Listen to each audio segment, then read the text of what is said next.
Couching is probably one of my favourite stitches. Not only is it a stitch, but you can use this technique in so many different ways with all sorts of fibres and textiles. As the stitch is formed by laying one item down and seemingly tacking it in place, you can create all sorts of lines, shapes and embellishments to create depth and interest in your project. I'll predominantly use couching stitch when I'm doing line work, lettering, flower stems, or an embellishment.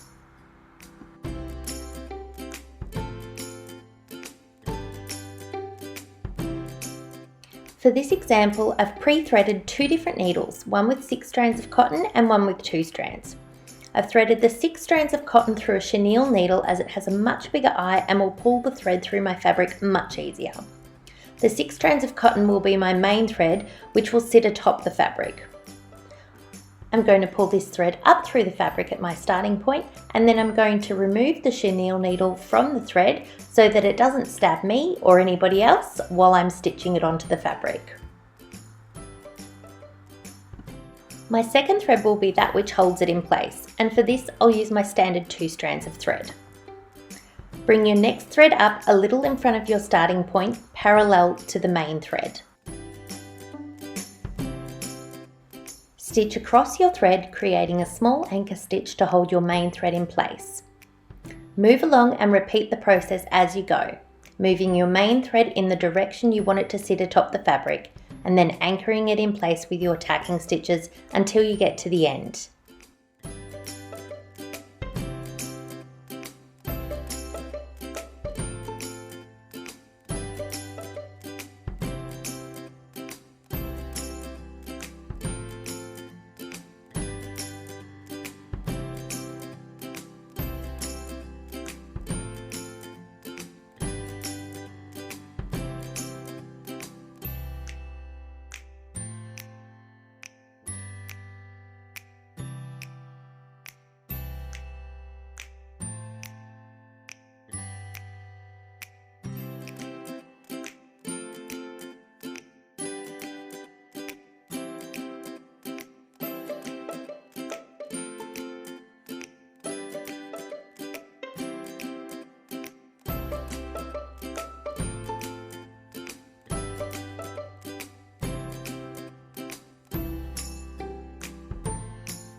At the end of the line, create your final tacking stitch. Turn your work over, tie off, and discard any remaining thread.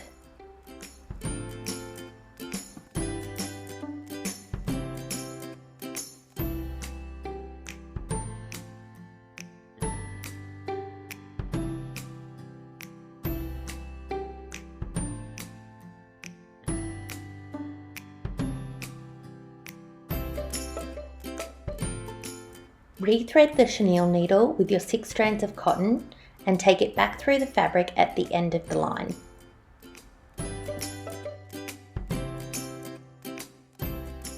Turn your work over and tie your thread off.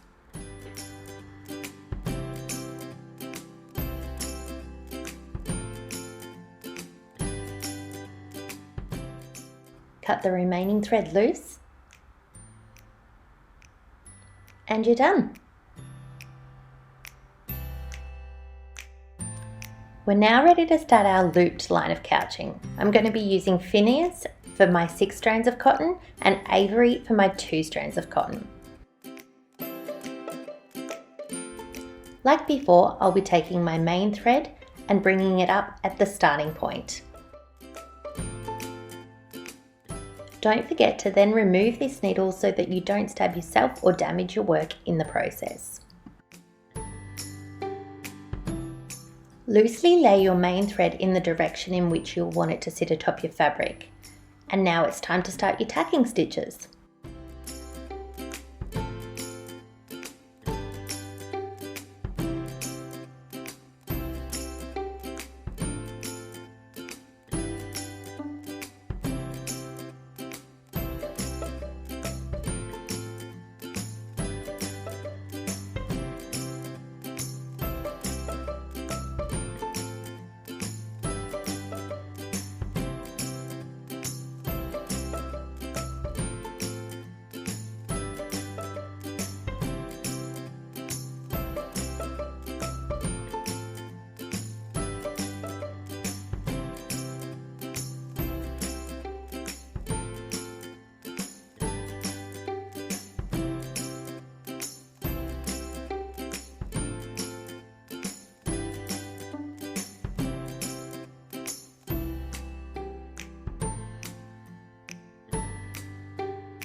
When you get to the end, create your last tacking stitch again before taking both threads through to the back side, tying off and cutting loose any remaining thread.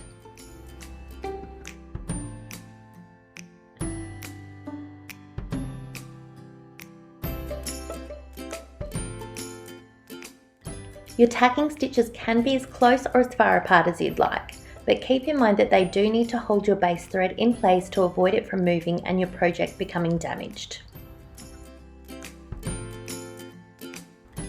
If you want to take your couching skills up a notch, try it on lightweight cord or rope, lace, ribbon, or even wool to create a whole range of different textures on your project.